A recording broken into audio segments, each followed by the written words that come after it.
पिछले एपिसोड में हमने बेन 10 ओमनीवर्स की शुरुआत की थी सीजन 1 की, जिसमें बेन अब 16 साल का हो चुका है। ग्वेन और केविन भी अपनी पढ़ाई पूरी करने के लिए बेन को छोड़कर चले गए हैं।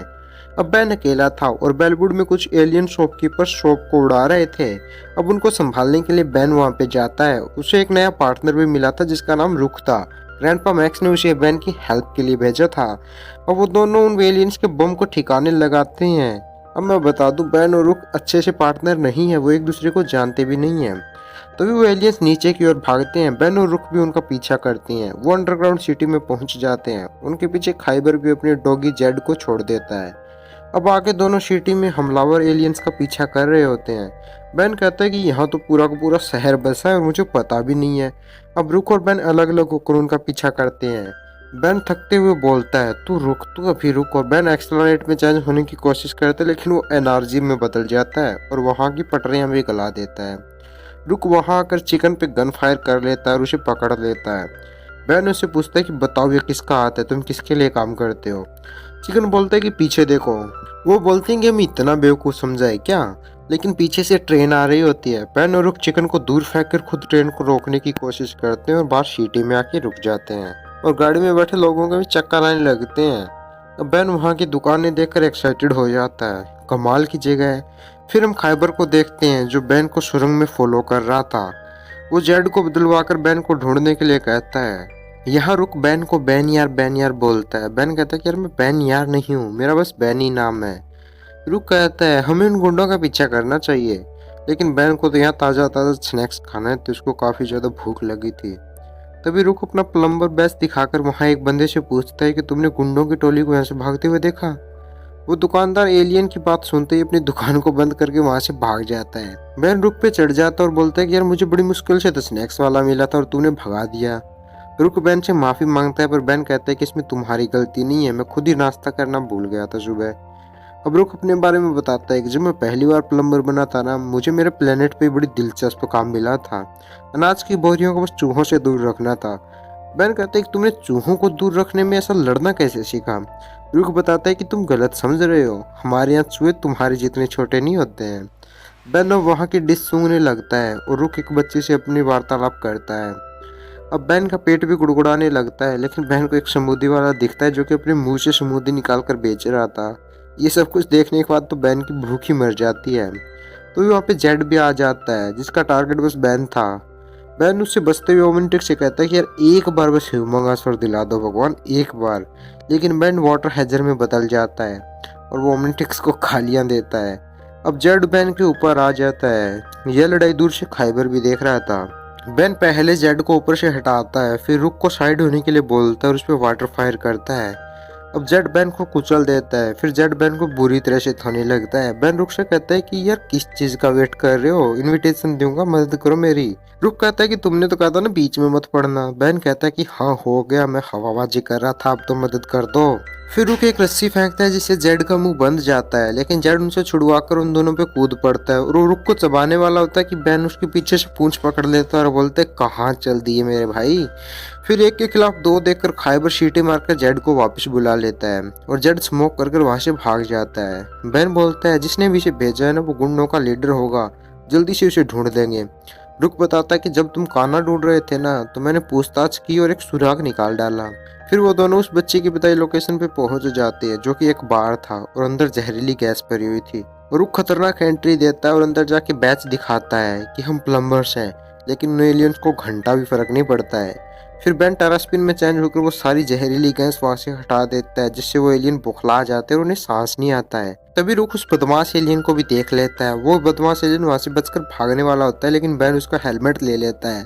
उसे सांस लेने में दिक्कत हो रही थी तो रुक उसे हेलमेट पहना देता है। बैन कहता है कि ऐसा मत करो, लेकिन काफी देर हो चुकी थी। वो एलियन अपना जेट की ऑन करके वहां से भाग जाता है। बैन और रुक भी उसका पीछा करते हैं। रुक कहते हैं कि उसे जाने मत देना, ये चूहा अपने मालिक तक हमें जरूर लेके जाएगा। फिर हम वहीं बम के साथ कुछ लोगों को देखते हैं। उनकी तो पूरी फैक्ट्री थी जिसका मालिक खतरनाक विलन साइफन था। वो एलियन भी बैन और रुक को वहां अड्डे तक ले आता है और आगे उसके काफी सारे दोस्त खड़े होते हैं। बैन और रुक ये देखकर अपने आप को सरेंडर कर देते हैं। बैन कहता है कि यार कितनी सारी ब्लास्टिंग मशीन है, ये तो पूरे पूरे वेलवुड को उड़ा सकते हैं। ऊपर से साइफन आकर बोलता है बैन टेनिसन, मेरा प्लान खराब करने आए हो। लगता तो ऐसा है पर ऐसा होगा नहीं। बेन चौंक जाता और कहता है कि साइफन तू। रुक बोलता है कि तुम तो काफी पुराने दोस्त लगते हो। बेन उसे गुस्से में देखकर कहता है कि साइफन अब डकैती भी करने लग गए क्या? तुम तो विलगैक्स के ताकतवर चमचे थे ना, अब ये काम? साइफन उस नीले एलियन से कहता है तुम बेन टेनिसन को सीधा मुझ तक ले आए, इसके लिए मैं तुम्हें शुक्रिया अदा करूँ या तुम्हें तबाह कर दूं। लेकिन वो उसे तबाह कर देता है, उसका काम तमाम कर देता है। तुम मुझे अभी भी एक नौकर समझते हो बेन टेनिसन, पर मैं मालिक हूँ। साइफन बोलता है मुझे यह कहते हुए बहुत खुशी हो रही है। बॉयज इन सबको पकड़ लो, कोई भी बच ना पाए। फिर वो सारे एलियंस बेन और रुक पे अंधाधुंध फायर करने लगते हैं। बेन और रुक दोनों बचते हुए बम मशीन्स के पीछे छुप जाते हैं। बेन पर 2 एलियन आते हैं, तभी बेन आर्मर ड्रिलर में चेंज हो जाता है और उन्हें पूरी तरह से फोड़ने लग जाता है। वो उन्हीं एलियंस पे उनकी मशीनें फेंक के मारता है। बेन पागल कुत्तों की तरह उनको पीटने लग जाता है। पीछे रुक उन पर फायर करके उन एलियंस पे मलबा गिरवा देता है। तभी उन दोनों पर साइफन फायर कर देता है। वो लेजर मारता है जिससे बेन का हाथ आउट ऑफ कंट्रोल हो जाता है और इधर उधर तबाही मचाने लग जाता है। उसका हाथ रुकने का इनाम नहीं ले रहा था, ऊपर से ये सब खाइबर भी देख रहा था और जेड से कहता है उन्हें अलग कर दो, बेन टेनिसन से मैं निपटूंगा, वो मेरा शिकार है। साइफन बता रहा था कि मेरी लेजर ने तुम्हारे नर्वस सिस्टम को ओवरलोड कर दिया बेन टेनिसन, अब वो ठीक नहीं होगा। बेन को उससे काफी ज्यादा दर्द हो रहा था जो उसे बर्दाश्त ही नहीं कर पा रहा था। बेन उस दर्द से छुटकारा पाने के लिए अपने आप को इलेक्ट्रिसिटी का झटका देता है और खुद को आर्मर ड्रिलर से बेन में चेंज कर लेता है। साइफन बेन के पास आता है और कहता है थोड़ी देर का दर्द और वो बेन पे लेजर शूट करने वाला होता है। तभी पीछे से जेड आने लगता है। जेड स्मोक कर उन दोनों को दूर कर देता है और खुद बेन के पास आ जाता है। बेन साइफन से बोलता है कि साइफन मैं तुम्हें बोल रहा हूँ मेरी बात मान लो और अपने इस कुत्ते को दूर कर लो। साइफन कहता है कि कौन सा कुत्ता, ये मेरा नहीं है, और साइफन वहां से भाग जाता है। रुक साइफन के पीछे लग जाता है।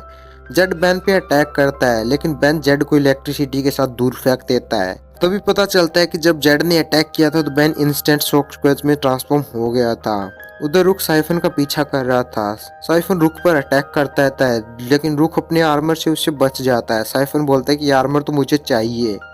उधर जेड बेन पर दोबारा हमला करता है पर बेन उसे जोर से पंच मारता और जमीन तोड़कर नीचे रेलवे टनल में पहुंचा देता है। अब साइफन के आर्मर लेने की बात पे रुख बोलता है ये बॉडी आर्मर बिकाऊ नहीं है। साइफन रिप्लाई देता है तो खरीदना भी किसी है, मैं तुम्हारी बेजान लाश से इसे लूंगा। और साइफन रुख पर कई सारे अटैक्स करता है जिससे वो सुरंग गिर जाती है। इससे रुख तो बच जाता है लेकिन साइफन उस सुरंग के नीचे आ जाता है। रुख कहता है कि मैं इतना भी बेवकूफ नहीं हूँ कि एक पुरानी सुरंग को अपने ऊपर गिरने दूं। फिर रुख स्माइल देता है और कहता है कि ये मेरा मजेदार डायलॉग था। अब रेलवे टनल में बेन जेड को एक ट्रेन से टकरवा देता है और एक पाइपलाइन के सारे खुद बाहर आने लगता है। जेड भी बेन का पीछा करता है। अब वो पूरे का पूरा पाइपलाइन पूरा मेटल का बना होता है जिससे बेन जेड को बीच में आने का वेट करता है और उसे जोर से इलेक्ट्रिसिटी का झटका दे देता है अपनी पूरी पावर के साथ। इस जोरदार शॉक से जेड नीचे बेहोश हो जाता है। अब बेन भी वापस इंसान में चेंज हो जाता है। रुक बेन के पास आता है और स्माइल देके बोलता है कि मैंने एक मजेदार डायलॉग मारा। तभी जेड वापस स्मोक कर लेता और वहां से भाग जाता है। अब जंगल में अजीब सी स्पेसशिप दिखाई जाती है जिसमें जेड खाइबर के पास आता है। खाइबर कहता है तुमने अच्छा काम किया दोस्त, मुझे लगा नहीं था बेन टेनिसन इतना ताकतवर और बुद्धिमान होगा। इसे खत्म करना हमारी सबसे बड़ी जीत होगी। ये मेरा वादा है, यानी कि खाइबर एक शिकारी का वादा। उधर प्लम्बर से साइफन को पकड़ लेते हैं। साइफन कहता है कि मैं नहीं जानता वो कुत्ता कौन था। अब मैक्स टेंशन बेन से पूछता है कि तुम्हारा नया पार्टनर कैसा है। बेन बताता है कि लड़ाई में अच्छा है लेकिन वो अभी कच्चा नींबू है। रुख पीछे से आकर बोलता है कि क्या कच्चा नींबू होना अच्छी बात है। बेन कहता है देखा। फिर रुख बेन को चिली फ्राइज देता है और कहता है कि मुझे पता है कि तुम्हें बहुत ज़्यादा पसंद है, मैंने पता किया था। फिर बेन और रुख पार्टनरशिप का हाथ मिला लेते हैं। यह एपिसोड यहीं तक था। अब आगे खाइबर क्या करेगा, क्या वो खुद बेन से लड़ाई करने आएगा कि नहीं, जानने के लिए चैनल को सब्सक्राइब कर ले, वीडियो को लाइक कर दें।